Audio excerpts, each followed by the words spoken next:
Hi guys, ഞാനിന്ന് ചിട്ടിപ്പാറയിലേക്കാണ് പോകുന്നത്. ഇപ്പോൾ സമയം 5:15. പീരൂർക്കട, നെടുമങ്ങാട്, കരിപ്പൂര് റോഡ് വഴിയാണ് 50 മിനിറ്റ്സ് കൊണ്ട് ചിട്ടിപ്പാറയിലെത്തും. സൺറൈസ് കാണാൻ വേണ്ടിയാണ് ഈ വെളുപ്പിനെ പോകുന്നത്, അതും 5ാമത്തെ തവണ. ബാക്കി 4 തവണ പോയപ്പോഴും ഡിഫറെൻറ്റ് എക്സ്പീരിയൻസ് ആയിരുന്നു, ഡിഫറെൻറ്റ് വ്യൂസ് ആയിരുന്നു. ഇത്തവണ എന്താകുമെന്ന് നോക്കാം. അവിടെ എത്താറാകുമ്പോഴേക്കും ക്ലൗഡി ആയിരുന്നു, പിന്നെ ചെറിയ ചാറ്റൽ മഴയും. സൺറൈസ് കാണാൻ പറ്റുമെന്ന് വിചാരിച്ചില്ല. പിന്നെ അഥവാ കാണാൻ പറ്റിയില്ലെങ്കിൽ അത് വേറൊരു എക്സ്പീരിയൻസ്.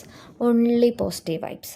ദൂരെ ചിട്ടിപ്പാറ ഉണ്ടോ? അവിടെയാ പോകേണ്ടത്. ചിട്ടിപ്പാറ ആയിരവല്ലി തമ്പുരാൻ ക്ഷേത്രം വഴി ആ ആർച്ചിലൂടെ കടന്ന് ഇവിടെ ചെറിയൊരു ബോർഡ് വെച്ചിട്ടുണ്ട്. അതുവഴി പോകുമ്പോൾ ചെറിയൊരു അമ്പലം കാണാം. ഞാൻ ഇതുവരെ അവിടെ ആരെയും കണ്ടിട്ടില്ല കേട്ടോ, ഒരു പൂജാരിയെ പോലും.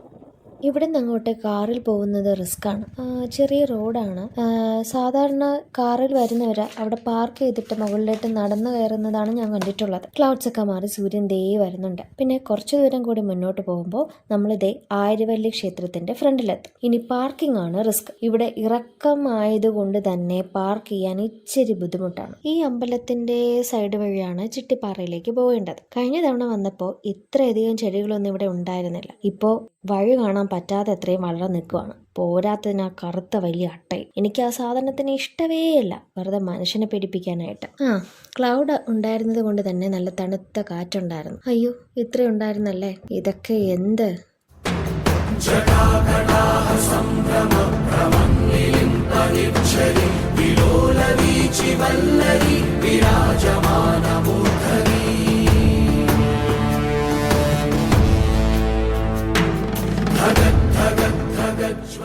Hi Panda. ഓൾറെഡി അവിടെ കുറച്ച് പേരെ ഉണ്ടായിരുന്നു. അങ്ങനെ ടോപ്പിലെത്തി. നമ്മൾ നേരത്തെ റോഡ് സൈഡിൽ നിന്ന് കണ്ട ചിട്ടിപ്പാറയുടെ മുകളിൽ. അവിടുത്തെ വ്യൂ ഒരു രക്ഷയുമില്ല. ഇനി നമുക്ക് കുറച്ച് ഫോട്ടോസ് എടുത്ത ഷോ കാണിക്കാം.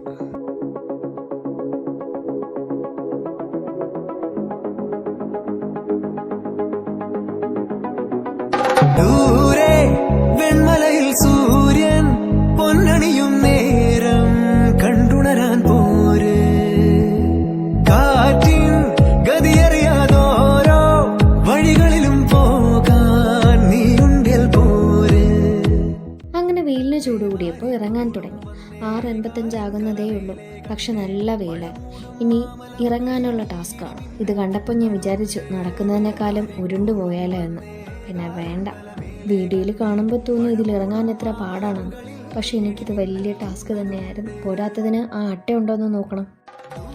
ഇതല്ല, ഇതിനപ്പുറം ചാടിക്കടന്നവനാണ്. ബാക്കി അറിയാലോ അല്ലേ.